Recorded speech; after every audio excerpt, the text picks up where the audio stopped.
आज राज्याचे मुख्यमंत्री आदरणीय देवेंद्रजी फडणवीस साहेबांनी या ठिकाणी महाराष्ट्र राज्याचा अर्थसंकल्प हा आज विधानसभा गृहामध्ये मांडला आणि या अर्थसंकल्पामधून या ठिकाणी ह्या महाराष्ट्राला हा अर्थसंकल्प म्हणजे खऱ्या अर्थाने सर्व शेतकऱ्यांना, सर्व उद्योगांना, सर्व नागरिकांना न्याय देणारा हा अर्थसंकल्प आहे। या अर्थसंकल्पामध्ये खऱ्या अर्थाने माझ्या सोलापूर जिल्ह्याला असेल किंवा माझ्या पंढरपूर मंगळवेढा मतदारसंघाला असेल अतिशय चांगल्या पद्धतीनं निधी देण्याचं काम या अर्थसंकल्पामध्ये झालेलं आहे।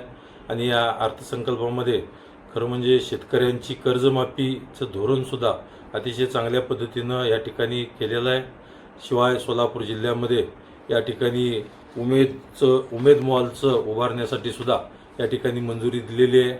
शिवाय 7.5 HP पर्यंतच्या सर्व शेतकऱ्यांना या ठिकाणी वीज बिल माफ करण्याचं सुद्धा धोरण या ठिकाणी आदरणीय मुख्यमंत्र्यांनी घेतलेलं आहे।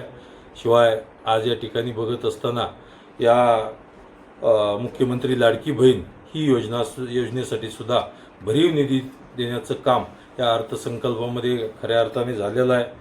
आणि आज या निमित्तानं या पंढरपूर मंगळवेढा मतदारसंघामध्ये या अनेक रस्ते, पूल आणि मंगळवेढ्याची जी महत्त्वाकांक्षी योजना आहे 24 गावची उपसा सिंचन योजना, या उपसा सिंचन योजनेला सुद्धा 60 कोटी रुपये त्या ठिकाणी तरतूद केलेली आहे।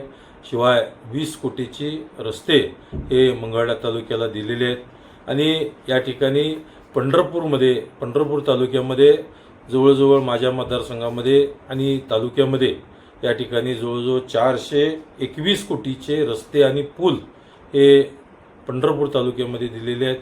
आणि नक्कीच यामुळं माझ्या मतदारसंघामध्ये जवळजवळ 500 कोटीहून अधिक निधी या ठिकाणी देण्याचं काम या अर्थसंकल्पामध्ये आदरणीय मुख्यमंत्री देवेंद्रजी फडणवीस साहेब, या राज्याचे उपमुख्यमंत्री एकनाथजी शिंदे साहेब, या राज्याचे दुसऱ्या आमच्या उपमुख्यमंत्र्या सुनेत्राताई पवार या निमित्तानं खरं म्हणजे या सार्वजनिक बांधकाम खात्याचे मंत्री शिवेंद्र महाराज भोसले आणि या आमच्या भारतीय जनता पार्टी प्रदेशाचे अध्यक्ष रवींद्र चव्हाण साहेब, सोलापूर जिल्ह्याचे पालकमंत्री जयकुमारजी गोरे साहेब यांच्यामुळं या ठिकाणी हा निधी या निमित्तानं माझ्या मतदारसंघाला मिळाला।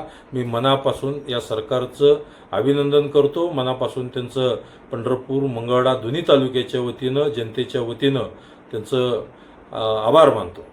धन्यवाद।